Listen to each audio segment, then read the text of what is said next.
Não, essa é a tarefa 5, professor. Bom dia, hoje é dia 17 de setembro de 22, tá? Revisão da tarefa 04, são os exercícios do Excel. Fala, Elva, o que houve? Acho que esse aí é tarefa 5, está Não, aparecendo aqui não. como tarefa 5. Tarefa 4. Tarefa 5 é tributos. Sim, só as questões teóricas. Tarefa 5 é tributos. Isso aqui é tarefa 4.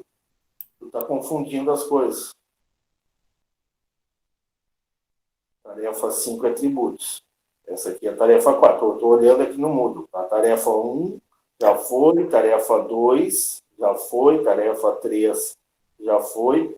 Estamos na tarefa 4. A tarefa 5 é tributos, que a gente vai corrigir semana que vem. Tá. Ok, então vamos lá. Então, bom dia aí para todos. Aí, a maior parte vai assistir gravada, pelo jeito, né? Porque tem pouca gente na sala, né? Peço desculpa aí, porque realmente o horário eu agendei, eu acho que é à noite, né? Mas é pela manhã a aula, né? E aí, então, vamos lá, a primeira questão aí da tarefa 4, que tem um depósito inicial de 80 mil. Aí, o que o exercício diz? Taxa de reserva técnica de 15% e a taxa de retenção de moeda junto ao público é de 10%. Então, a primeira coisa, né, com base nas informações, completar a tabela. Então, vamos lá. Então, como o encaixe técnico é 15%, ou seja, desse dinheiro que entra no banco, tá, o banco vai... Deixa eu só pegar meu óculos, meio minuto.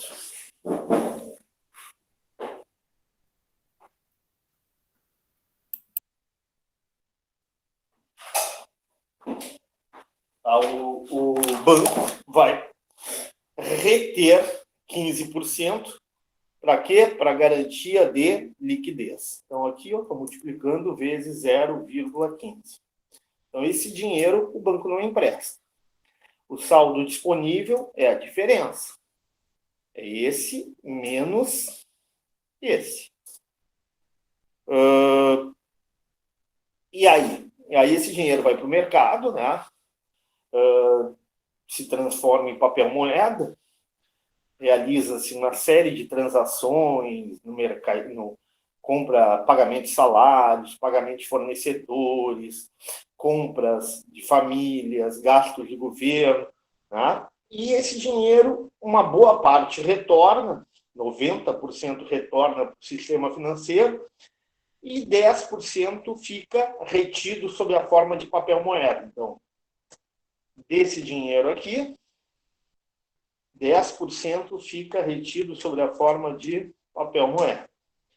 Bom, então o saldo que retorna no banco é igual ao que tinha disponível, menos o que ficou retido sob a forma de papel moeda. Isso aqui é o fim da primeira etapa. Aí a gente começa a segunda etapa, ok? E faz novamente a mesma coisa. Claro que agora o que o professor vai fazer? O professor vai fazer um copy-cola, né?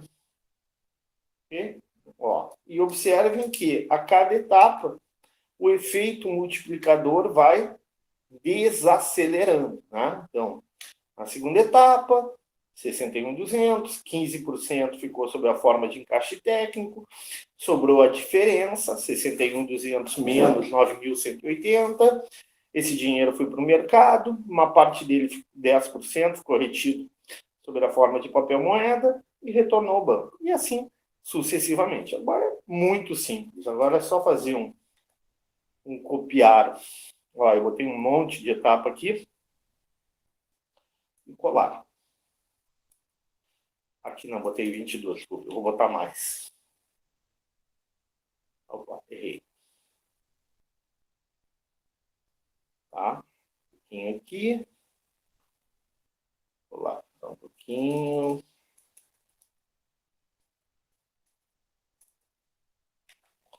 Colar. Pronto. Agora, o que eu vou fazer? Ó? Aqui já está a soma total ali do efeito multiplicador inicial dos 80 mil. Mas eu vou aumentar aqui o número de casas. inserir aí mais umas 20 casas. Inserir. Vou fazer arrastar aqui, para ver quantas etapas vai dar. Vai dar em torno de 46 etapas. Acho que aqui já está melhor, com 46 etapas. Agora eu faço um copy-cola aqui. Copiar. Colar. Ficou a última aqui junto, tudo bem.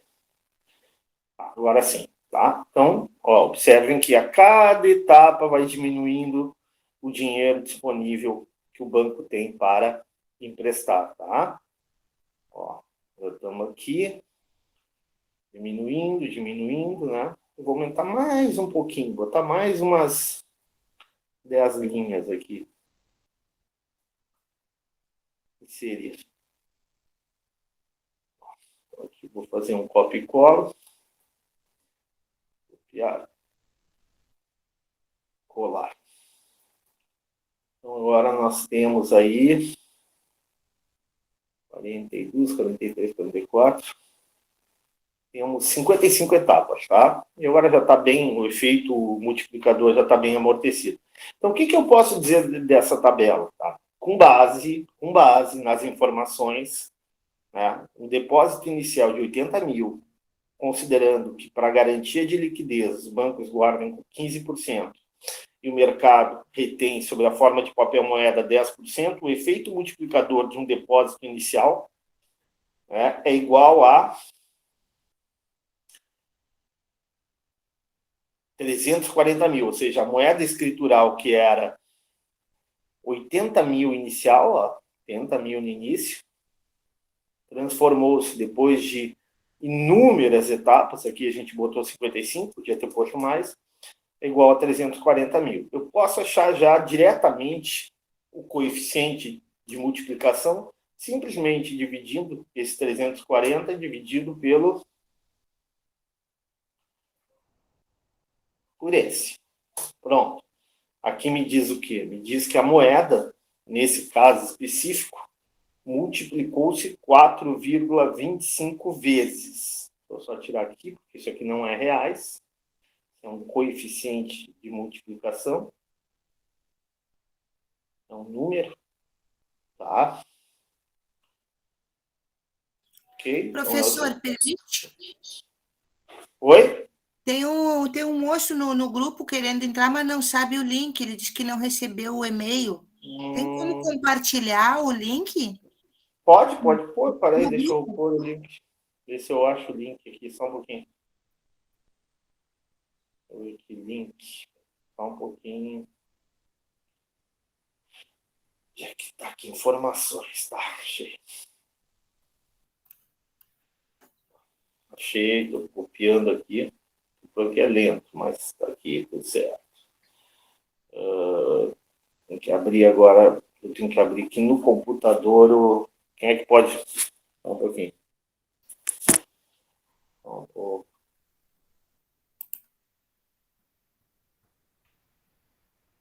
Estou tentando abrir aqui, está muito lento.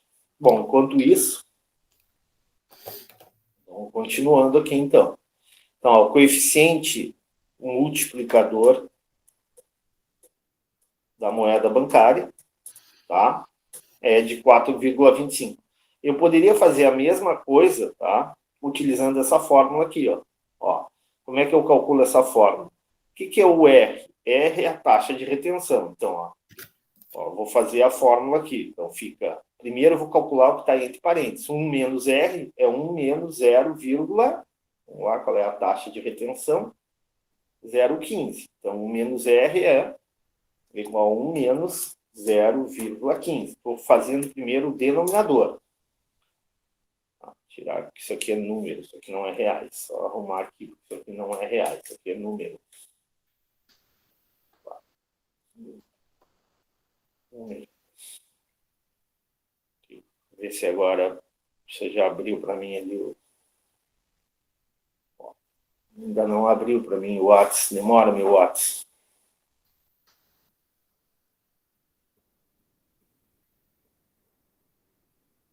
Tá, agora eu estou colocando ali. Coloquei Obrigada. o link. Tá. E também vou colocar aqui no outro link. Pronto. Coloquei o link para os dois. Ok? Já está o link. Ok, muito obrigada.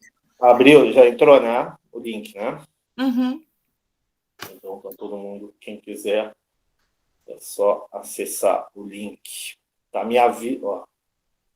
Tá, só um pouquinho, Zé Ronaldo já entrou. Ok, continuamos então. O Anderson também está entrando. Ok. Era só o link que fazia diferença. Tá bom. Então, tá, para aí, tá entrando gente.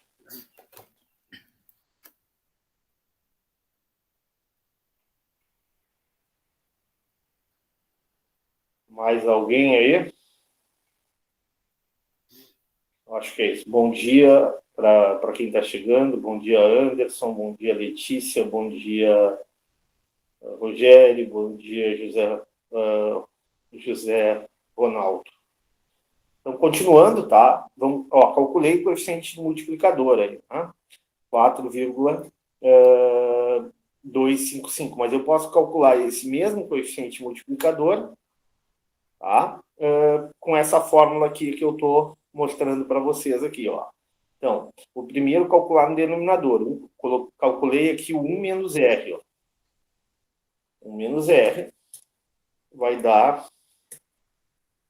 0,850. Agora, a próxima parte é calcular 1 menos C. C é a taxa de retenção. Uma taxa de retenção é 0,10, fica igual a 1 menos 0,9. Então, fica 0,1. Agora, eu vou calcular o resultado do denominador. Como é que é o resultado do denominador? É igual a 1 menos, ó, estou olhando para o denominador, 0,850 menos 0,100. Ó, tem o resultado do denominador. Denominador. E agora eu vou ver a razão entre numerador e denominador. A divisão numerador dividido pelo denominador. Então, como é que fica? Eu já tenho o numerador é igual a 1, dividido por esse resultado do denominador. Opa. Denominador. É multiplicação, desculpe. Aqui Professor, desculpe aí, eu preciso que você aumente um pouquinho o seu volume aí, eu não estou lhe ouvindo muito bem. Está muito baixo? Melhorou agora? Alô? Melhorou ou não? Estou lhe ouvindo muito bem, está muito baixo o som, eu não sei se é problema no meu celular ou é seu... Eu acho que é teu. O Eva, tá bom ou tá... Para mim tá ótimo. Para mim tá baixo também. Pois é, tô normal, botei o máximo aqui. Deve ser o aparelho de vocês. Deve ser o aparelho de vocês. Ó, agora baixei. Agora botei o máximo. Tô bem grudado aqui. Tá ruim ainda, Letícia? Para mim não está bom ainda, professor. Pois é. Para mim também não. Eu vou tentar entrar no notebook, talvez seja. Eu vou usar o fone aqui, então. Ó, peraí. Tá. Não façam isso, então. Puxa, o que aconteceu aqui? Tem algum erro aqui. 1 dividido por C75. Então, aqui é 0,850, tá certo? 0,1. Aqui não, aqui é 0,9. Tá, desculpa, aqui o erro é 1 menos 0,1, não é 1 menos 0,9. Agora sim, né?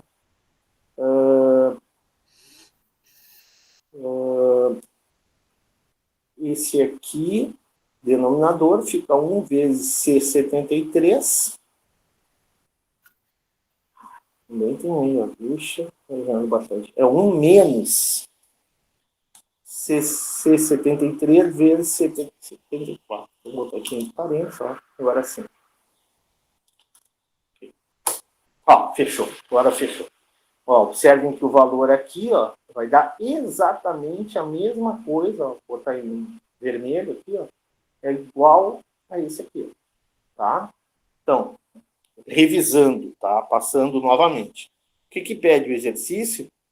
Pede calcular o multiplicador da moeda bancária. Quais as informações que ele dá? Depósito inicial 80%, taxa de reserva técnica 15%, taxa de retenção de moeda junto ao público é 10%. Complete a tabela. Completamos a tabela, né, com o depósito inicial de 80 mil. A gente viu que após inúmeras etapas, aqui a gente botou 55 etapas, o valor final, né, o efeito total multiplicador da moeda bancária é de 340 mil. Bom, se eu dividir 340 mil, tá, pelo depósito inicial, eu vou ver o coeficiente de multiplicação da moeda, né? Nesse caso é 4,255, ou seja, a moeda bancária multiplicou-se 4,255 vezes. Bom, e aí, o que eu poderia fazer? Eu também poderia utilizar essa fórmula aqui, ó, que teria que dar o mesmo resultado. Aqui a fórmula que eu botei aqui, em vermelho. Aí eu apliquei a fórmula.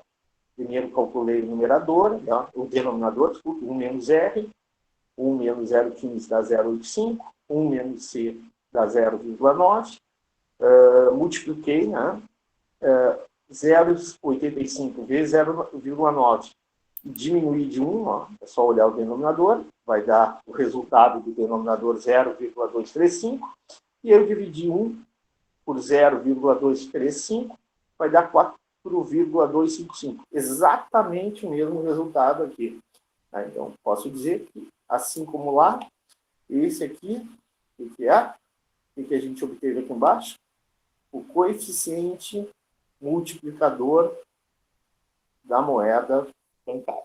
Então, a moeda bancária, em função de uma taxa de retenção técnica dos bancos de 15%, de uma taxa de encaixe técnico, né, a chamada taxa de encaixe técnico dos bancos de 15%, em função de uma retenção no mercado, né, sob a forma de papel moeda de 10%, o coeficiente multiplicador da moeda bancária é de 4,255, ou seja, a moeda bancária, dada essas informações, multiplicou-se 4,25 vezes. Está claro? Alguma pergunta, alguma dúvida? Sim ou não? A minha pergunta é a função de novo do Excel. Não tem Excel, daí eu não sei se eu vou conseguir fazer isso. Vou tentar, mas não sei se eu vou conseguir. Pode fazer no papel e tirar foto. Então tá. Pode fazer no papel, tirar foto, pega lá os dados, copia, tira a foto e manda. Vai receber nota igual. Tá bom. Tá? Mais alguém está com dúvida aí? Ô, professor, eu estou muito ruim. Melhorou o som ou não? Não, o meu aparelho está ruim. Acho que é o meu aparelho aqui. Fala. O que eu posso te ajudar, José? Eu vou ter que desligar, professor. Eu vou ter que dar um jeito de arrumar um outro aparelho aqui agora. Tranquilo, sem problema. Depois vê a aula gravada, ok? Ô, José, tenta entrar pelo computador ou para outro lugar, porque eu entrei pelo computador e tá bom agora. É o celular mesmo que tá ruim. Tá ok. Tá ok. Tá, Letícia, tranquilo? Alguma dúvida, alguma pergunta? Professor, essa daí é a primeira atividade que o senhor está fazendo, é isso? Como eu cheguei a primeira planilha, ó. Primeira planilha aqui. Agora vamos para a segunda. Ó. Tô clicando aqui na segunda. Vamos lá. Segunda planilha, mesma coisa, 80 mil depósito inicial, né? Ó. Só que agora o governo estabelece um recolhimento compulsório. Opa! Se o governo estabelece um recolhimento compulsório, antes de o banco ter acesso a esse dinheiro, uma parte fica retido no Banco Central. Então, 32 mil fica retido no Banco Central, 40%. Quanto é que vai para o banco? Vai a diferença. Então, vamos botar mais para vocês entenderem, para ficar mais claro. Ficar mais claro para vocês. Talvez não esteja exatamente tão claro. Eu vou criar mais uma linha aqui. Ó. Saldo após encaixe recolhimento compulsório. Recolhimento compulsório. Pronto. Então, saldo após recolhimento compulsório é aquilo que entrou no banco e aquilo que o Banco Central reteve, né? Aquilo que o Bradesco e Itaú recebeu dos clientes, mais aquele retido. Então, tem 48 mil disponível. Só que o banco vai estabelecer um encaixe técnico de quanto? 15%. 15% sobre o que sobrou. Então, é de 13 vezes 0,15. E aí, quanto que vai estar disponível para o banco? Vai ser igual a esses 48 mil, menos os 7.200, que é o encaixe técnico, né? Que é a garantia de liquidez do banco. Tá? Então, vamos lá. Estou tentando arrumar aqui para encaixar tudo dentro da planilha aqui para vocês enxergarem. Agora, só um pouquinho. Também vamos diminuir um pouquinho. Pronto. Acho que agora vai entrar tudo. Entrou. Então tá, agora esse dinheiro vai para o mercado. E o que diz o exercício? 10% fica retido sob a forma de papel moeda. Então, desse dinheiro que foi para o mercado, 10% não retorna ao sistema financeiro. Por quê?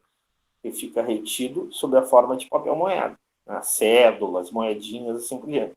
O que retorna para o banco é 40.800 menos o que ficou retido sob a forma de papel moeda.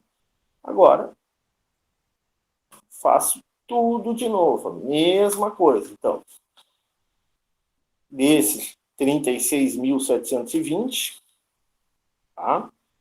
Fazer o copo e cola aqui. Desses 36.720, 40% fica retido no Banco Central sob a forma de recolhimento compulsório. A diferença é o saldo. Desse saldo que o banco tem disponível, uma parte ele vai deixar sob a forma de encaixe técnico. Quanto? Quanto é que diz o exercício? 15%. Tá? Então, o que efetivamente sobra para o banco emprestar? Sobra 18.727,20. Esse dinheiro vai para o mercado, uma parte dele não retorna para os bancos. Por que não retorna? Porque fica sob a forma de papel moeda. Quanto? 10%. E qual é o dinheiro que retorna para o banco no final da segunda etapa? Esse aqui. Pronto. Agora, só fazer um copo cola aqui, né? Copiamos e colamos. A gente fez 55 etapas outra vez, né? Vamos fazer a mesma coisa aqui. Vamos inserir linhas aqui. Aqui. Inserir linhas. Fazer 55 etapas, mais ou menos. Tá? Então, aqui. E aqui. Aqui, carregar isso aqui para ver quantas linhas vai dar aqui. Vou dar um pouquinho mais. Não, deu 48 etapas aqui. 48 etapas, agora é só fazer um copy-cola. Um copy-cola. Copiar. Colar. Pronto. Pronto, tá? Observem o seguinte, ó, como eu tenho uma taxa de recolhimento técnico, como eu tenho uma taxa de recolhimento compulsório de 40%, o efeito multiplicador da moeda bancária será muito menor. Ó, de 80 mil, No exercício anterior de 80 mil tinha virado quanto? 340. Nesse exercício de 80 mil vai virar quanto? Qual o total aqui? 147. Totalmente diferente. Ó. Tá? Então, se eu dividir aqui, ó, foi a mesma coisa eu vou fazer que eu fiz. Ó,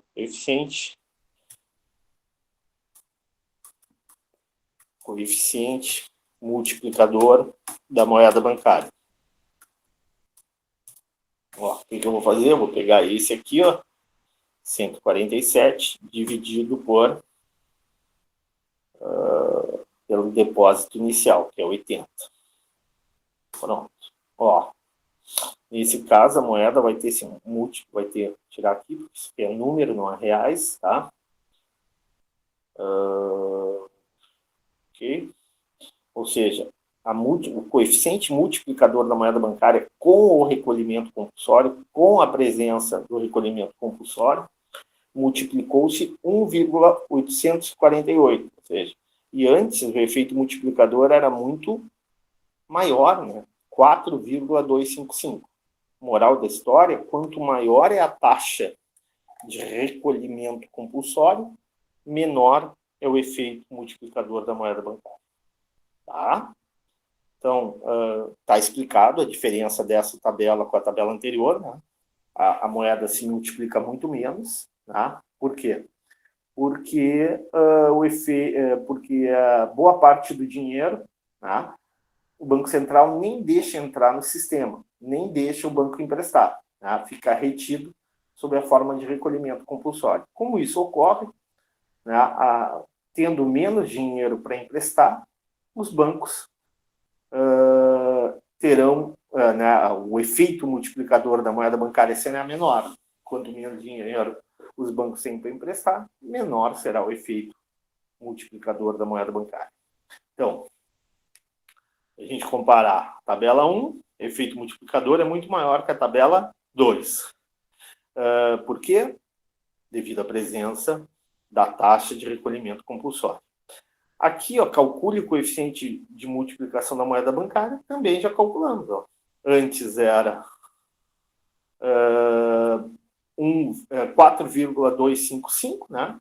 Agora é 1,848. Ou seja, antes a moeda R$1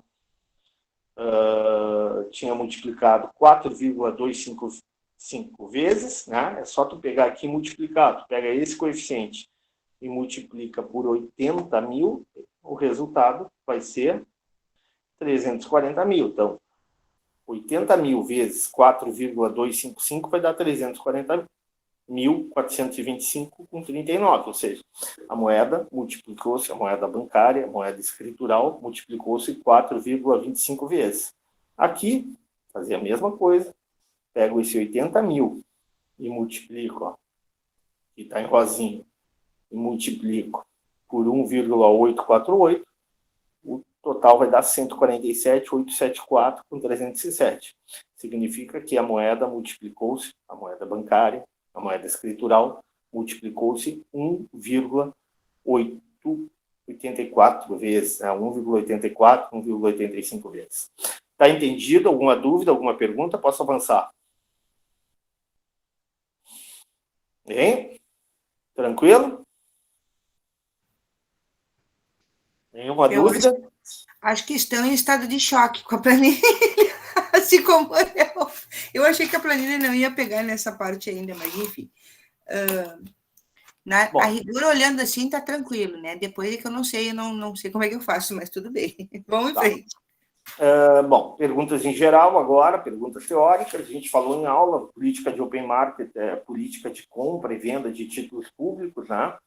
A gente conversou em aula, né? Quando o governo emite títulos públicos, quando o governo lança títulos públicos, ele entrega papel para aquele que compra, né? Seja uma família, seja uma pessoa individual, seja uma empresa, seja um grande agente financeiro, né?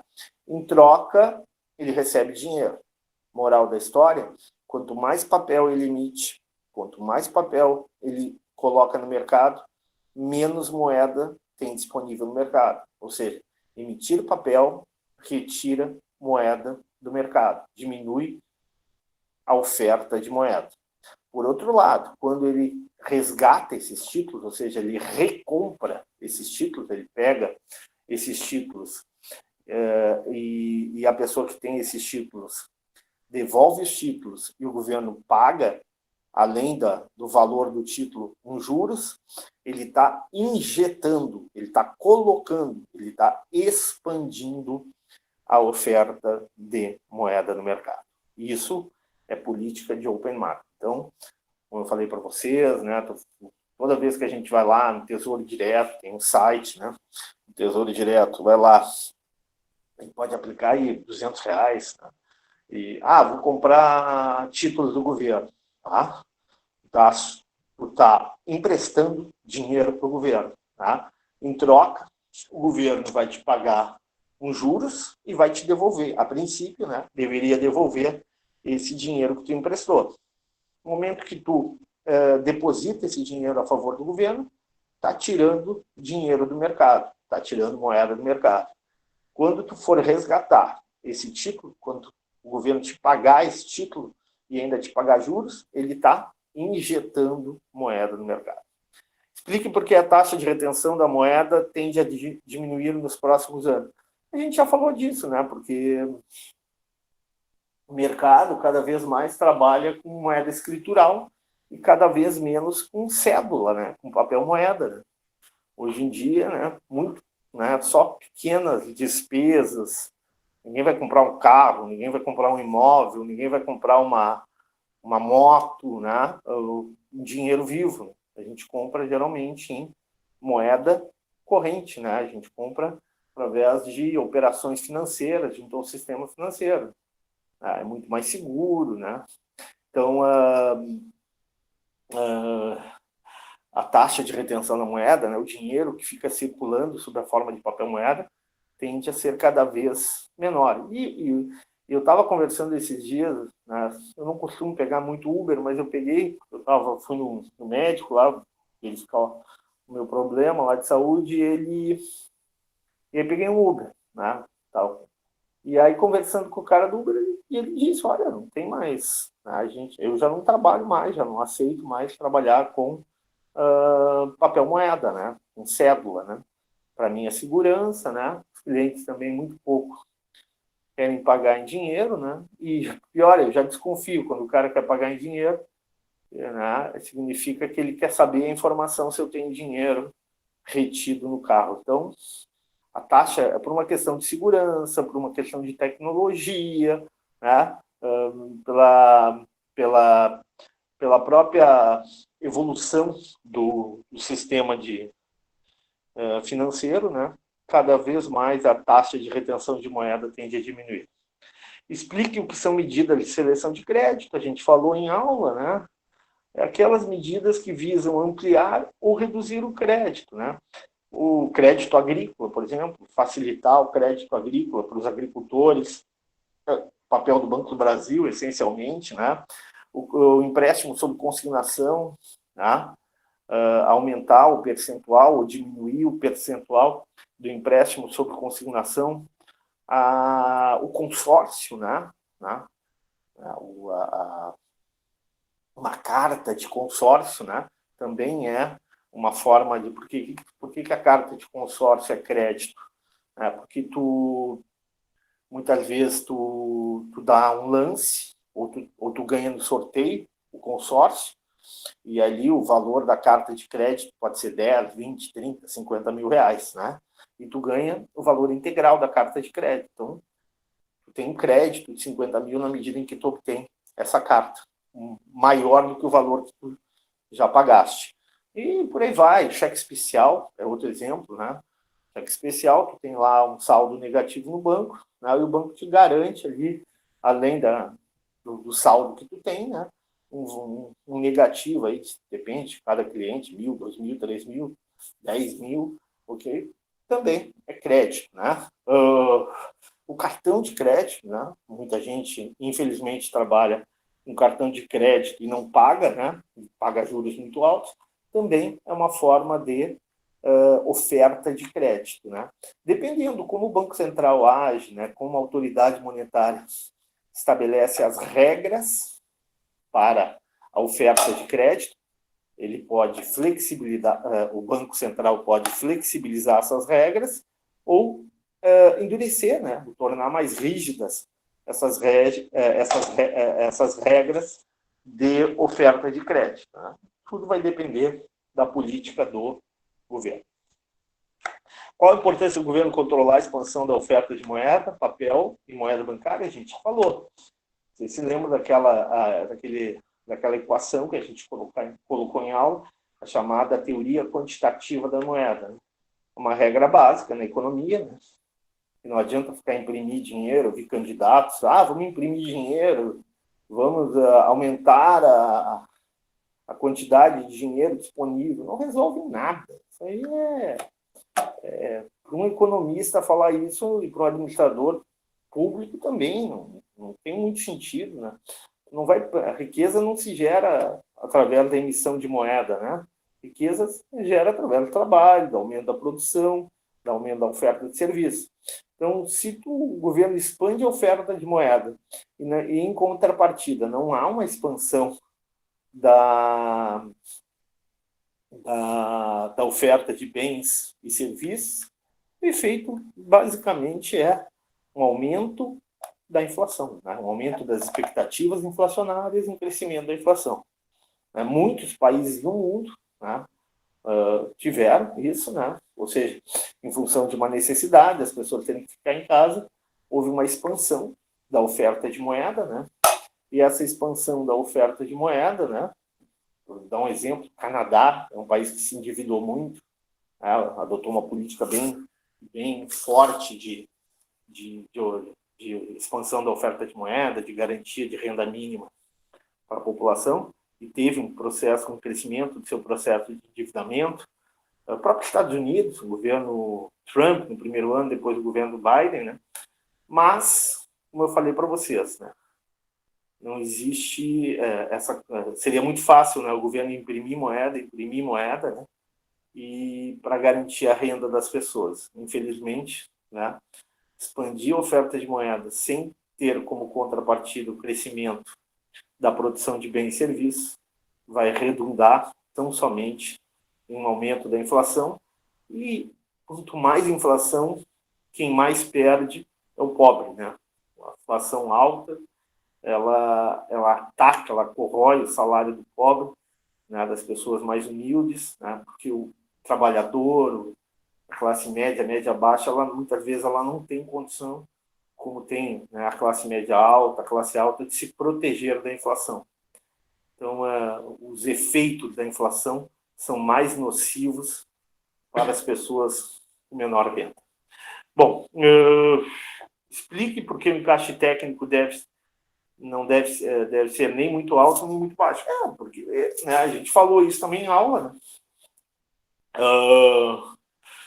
Encaixe técnico é reserva de liquidez. Encaixe técnico é garantia que o banco vai realizar suas operações sem problema de liquidez, né? Ou seja, é aquele dinheiro que o banco vai reter e vai garantir que o cliente, 2 clientes, 1.000 clientes acessem a sua conta, acessem o seu dinheiro, né, e possam retirar lá o valor para pagar uma dívida, para uma empresa pagar o seu fornecedor, para comprar matéria-prima, sei lá, uma família comprar um carro novo. Tá? Então, o banco tem que ter esse dinheiro disponível para garantir a liquidez das operações diárias. Então, é importante que não seja muito baixo. E se o banco tiver problema de liquidez, ele vai ter que recorrer a empréstimos via operações de redesconto, a gente já falou também disso, no Banco Central, né, para o Banco Central, e isso vai gerar um prejuízo maior, né, do banco, né, vai gerar juros mais altos para esses empréstimos, né, muitas vezes, né, advertência, né, em casos extremos, até uma suspensão do banco por parte da autoridade monetária, por parte do Banco Central. Então, não pode ficar muito baixo. Mas também não pode ficar muito alto, porque quanto mais alto fica, né, quanto maior é a taxa de encaixe técnico, menos o banco tem dinheiro para emprestar. E a gente falou que o lucro bancário basicamente se dá através do empréstimo, né? Os bancos ganham dinheiro, seja no Brasil, na Argentina, no México, na Europa, nos Estados Unidos, na China, né? No Japão, qualquer lugar do mundo, um banco ganha dinheiro, basicamente chamado lucro bancário, é a diferença entre o juro que ele cobra, tá? E o juro que ele paga, né? Quanto maior a diferença entre o juro que ele cobra para emprestar e o juro que ele paga para receber operações, aplicações financeiras, maior é o lucro bancário. Então, dentro dessa lógica, o banco quer emprestar o máximo de dinheiro possível, tá? E quanto mais dinheiro ele emprestar, maior será o lucro, dada essa diferença entre o que o banco paga e o que o banco recebe. Então, não pode nem ser muito baixo, porque vai ter problemas de liquidez, e as operações do banco vão ser dificultadas, e vão ficar mais caras, porque o banco vai ter que pedir dinheiro emprestado para o Banco Central, mas também não pode ser muito alto. E aí o volume de dinheiro que o banco tem emprestado fica muito pequeno, né? E o tamanho do lucro desse banco vai ser reduzido. Tá? Isso provavelmente não vai contentar acionista, né? As ações do banco vão se desvalorizar. O mercado é um mercado competitivo, né? Outros bancos vão conseguir lucros maiores, as ações vão valorizar mais, né? Isso tudo afeta as decisões de mercado. Quais motivos fazem os agentes econômicos demandarem moeda? Falamos disso também. Moeda pelo motivo transação, né? As necessidades do dia a dia, pelo motivo precaução, que a gente também falou, né? Que é a moeda devido as moedas devido à imprevisibilidade, né? Nem sempre sabe quando vai ocorrer uma despesa, né? Tem tanto famílias quanto empresas, o próprio governo, né? Por mais que haja previsão orçamentária, né? Muitas vezes ocorrem despesas que não são previstas. Então, motivo transação, motivo precaução, e a gente falou um terceiro motivo, explicou em aula, né, detalhadamente, o chamado motivo especulação, né? Que é aquele dinheiro em que as pessoas aplicam a longo prazo, né, para receberem vantagens, para receberem juros. Especular é, na linguagem correta, a verdadeira acepção da palavra. O Brasil é um pouquinho distorcido, né? Especular tem aquela ideia de se aproveitar, não é exatamente isso. Especular, né, no jargão financeiro, é apostar, é aplicar o dinheiro e assumir riscos. Então, são esses os motivos que fazem os agentes econômicos demandarem moeda. Cartão de crédito, débito, de loja, são um tipo de moeda? Não, já falamos também, né? Então, são formas de pagamento, né? Moeda é apenas do Pix, por exemplo, também é uma forma de pagamento. Basicamente, moeda é a moeda do governo, né? Moeda do Brasil, o real, que pode ser o papel moeda que nós temos no bolso, as moedinhas, as cédulas, mais o dinheiro que a gente tem na conta corrente. Isso é moeda. O resto tudo, dinheiro na poupança, aplicações em títulos do governo, CDBs, letras de renda fixa, não é moeda, é quase moeda. Mesmo o dólar dentro do Brasil não é moeda, é quase moeda. Não tem liquidez imediata. Se eu tiver aqui 100 dólares na minha carteira, eu não vou ali no barzinho, termina a aula, vou no barzinho da esquina ali comprar um pão, na padaria comprar um pão, e se eu mostrar 100 dólares para ele, o dono da padaria, provavelmente ele não vai vender o pão. Então, também não é moeda. Moedas são essas duas formas, né? O papel moeda, a cédula, e a moeda bancária que a gente já falou. Tem ainda outro tipo de moeda, que é a moeda não regulada, que é o chamado a criptomoeda, né? No qual a moeda mais conhecida, né, é o Bitcoin. Isso também é moeda. Tá? A criptomoeda é uma moeda? É uma moeda. Né? Ou a criptomoeda é uma moeda ou uma forma de pagamento? Não é uma forma de pagamento. A criptomoeda é moeda, só que é uma moeda não regulada, né? É uma moeda fora do controle da autoridade monetária, do Banco Central, né? E que, à medida em que o mercado toma mais confiança dela, o mercado acredita mais que ela vai ser realmente um meio de troca, né? Ela vai ter essa função de meio de troca, mais e mais agentes econômicos, empresas, famílias vão aceitar transacionar, realizar transações em criptomoedas, né? Quanto maior for a aceitação do mercado da criptomoeda, maior será o valor dela. Então, basicamente é isso. Ok? Mais alguma questão? É isso, né? Agradeço. Alguma dúvida? Algum questionamento?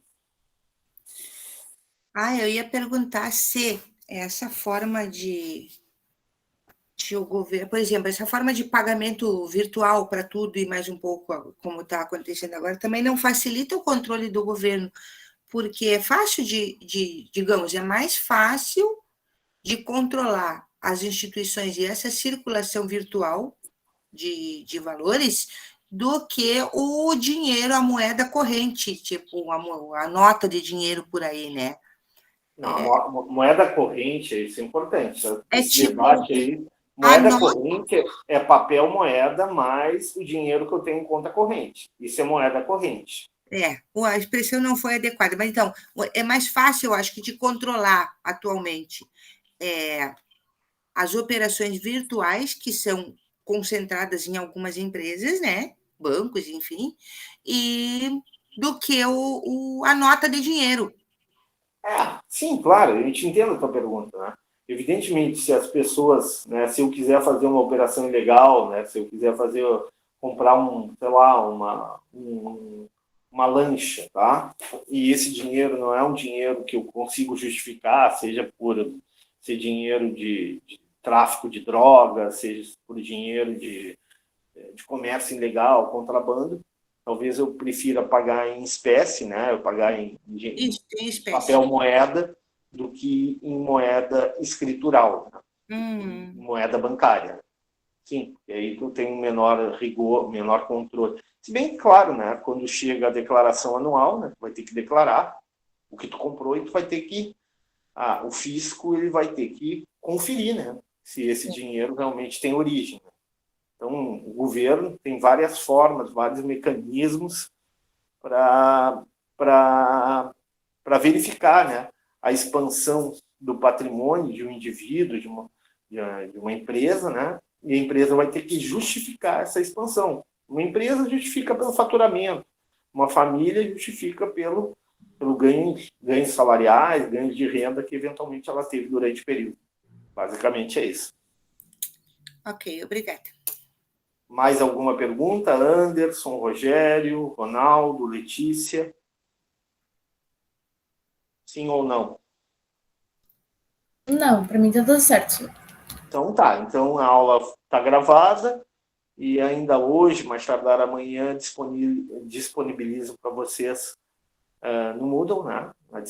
Na pasta do Moodle e no canal do professor. Muito obrigado pela atenção aí. Tenham um ótimo final de semana.